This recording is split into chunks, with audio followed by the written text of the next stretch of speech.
Hi, I'm Wayne the Boat Guy, and in this video we're going to talk about reinstalling the Volvo Penta Steering actuator into my boat. We're going to go from this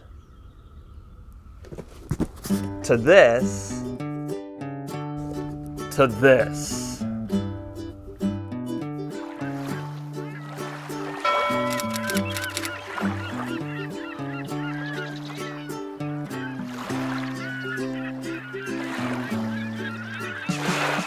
So I made an earlier video about removing the power steering actuator from my Volvo Penta outdrive. The link is up here. These power steering actuators are known to fail with the O-rings, and apparently these were commonly used in the 90s and early 2000s in a lot of inboard outboard Volvo Penta engines. So if you happen to have one of these older inboard outboard boats which has a steering actuator similar to this one, you may experience these kinds of seal failures at some point in time if you haven't already.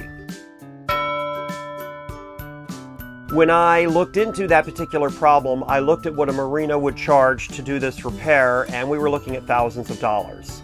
And part of it is because it's very extensive labor to get to where the steering actuator is.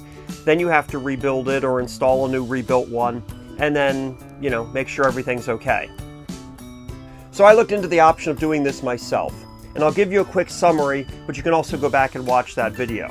Where it's located behind the engine, way down low in the back of one of these boats, makes it very, very tricky to get to.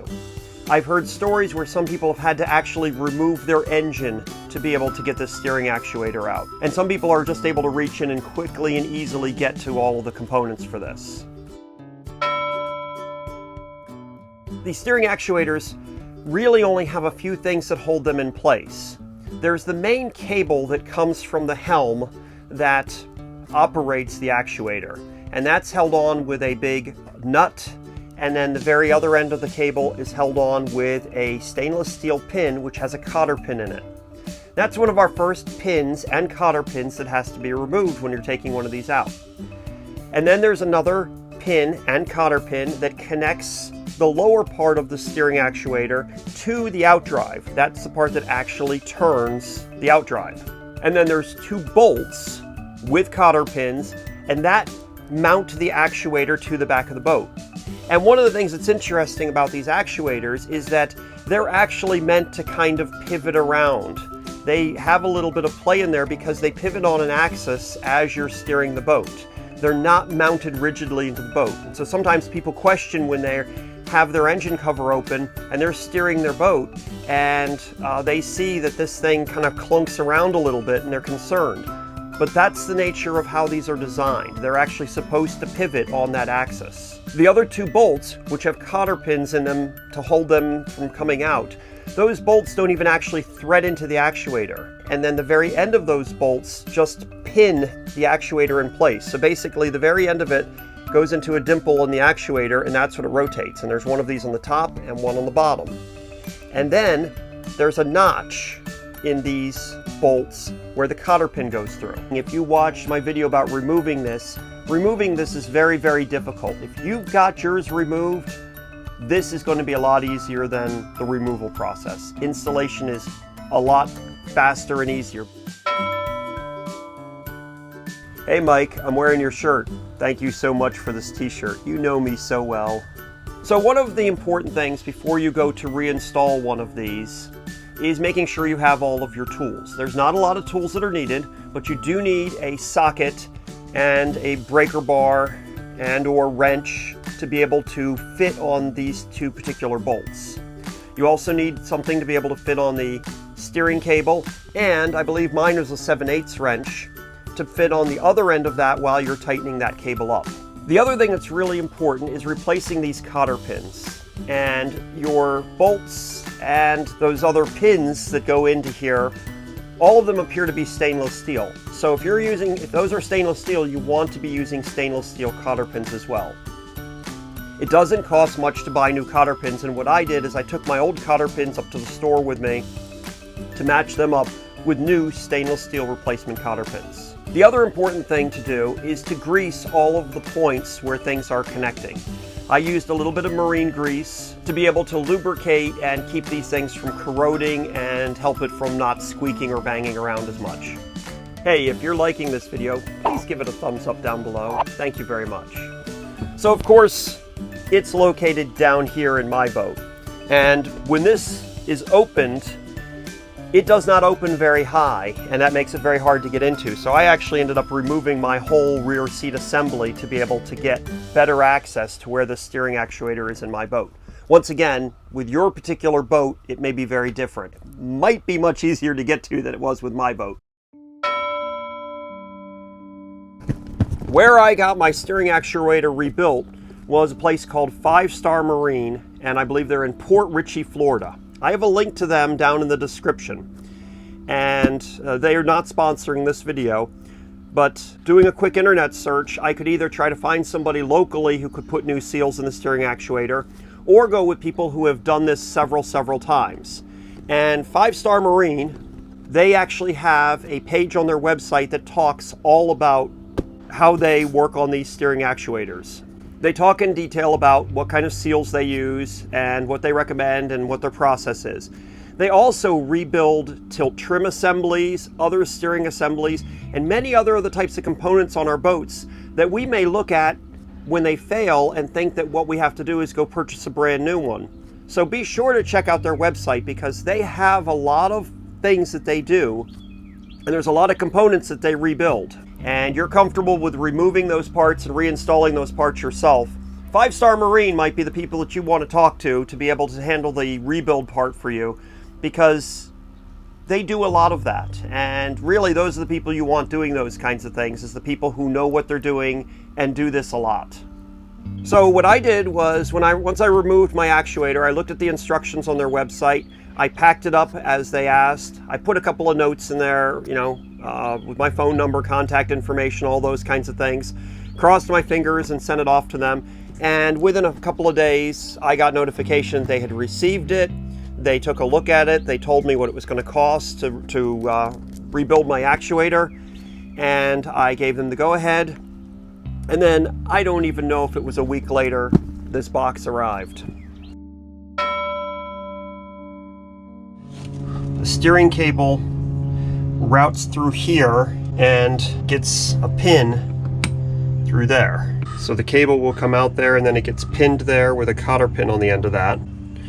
The thing that comes through from the engine comes through here, and then this pin goes through and gets a cotter pin, and that connects it to the engine.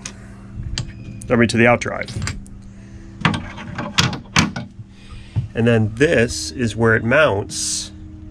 And so it goes through this bracket, and then this just sits there like that.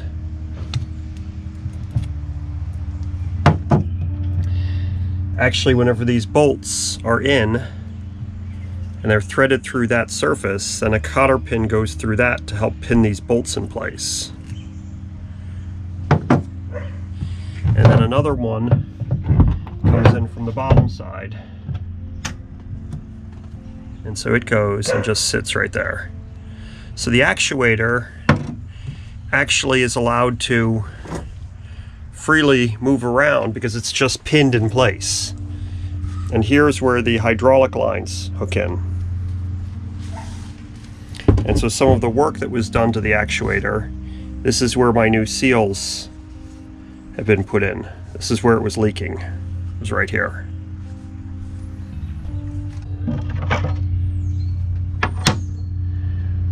And that's all there is to it. It's just all the way back there. All right, so the steering actuator is back in again. This is the cable all tightened down. In order to tighten this down, you actually have to hold a wrench on here too. So you have to hold this spot with a 7/8 inch wrench to hold that solid while you're tightening that up. This is the top bolt right here. And these bolts, as I mentioned before, the very pin end of the bolt is all that holds the steering actuator in. So I don't know if you see this blue grease, marine grease that's pumped out of there. So when I pulled these apart, I noticed that they had a hole going all the way through them with grease in it.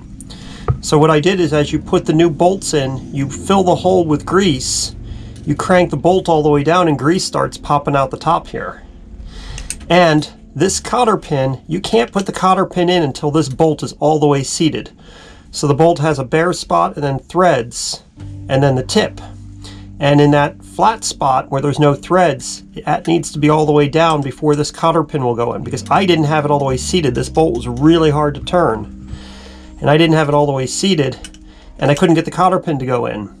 And then I tried the bottom one, and that one went right in, and that one tightened up very easy. I don't know if you can see the cotter pin for the bottom one. I have it going the other direction.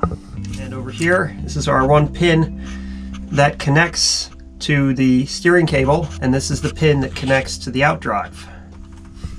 And this whole unit is meant to move. If you can see how it wiggles a little bit. Grease pumping out of the hole there as I wiggle it too.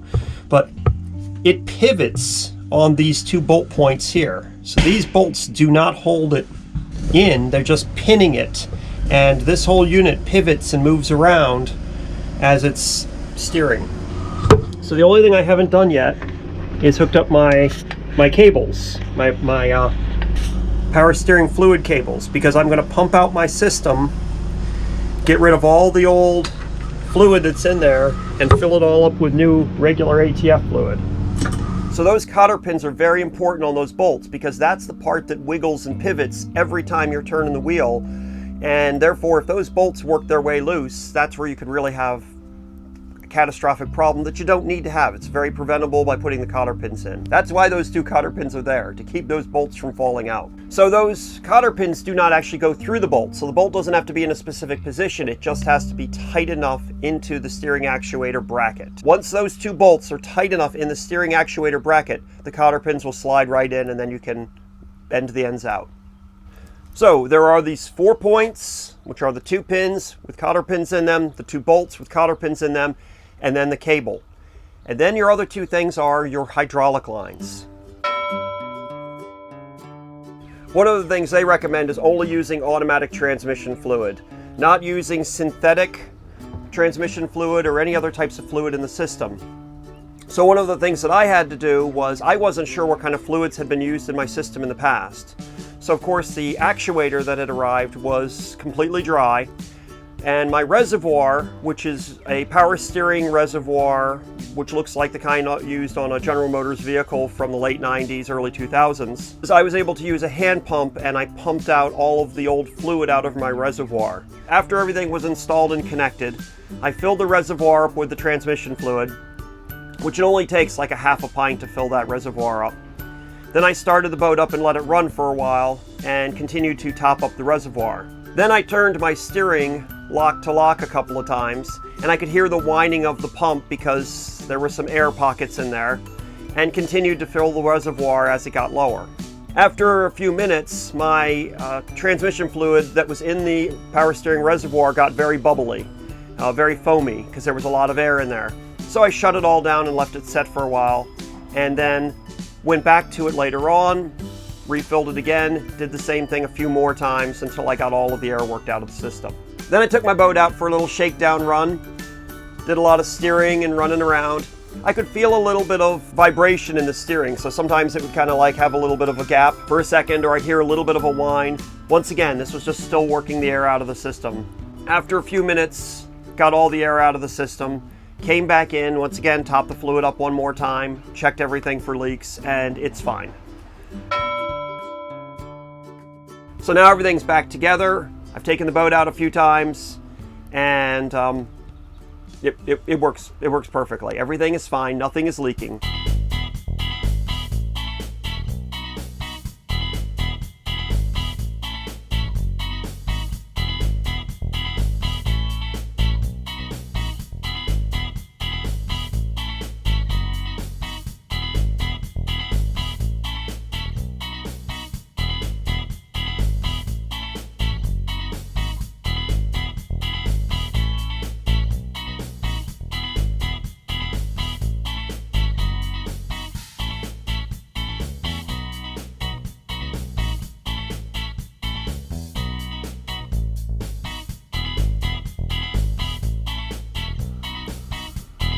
Thank you so much for watching. Here's another video pick just for you, and a playlist of videos similar to this one.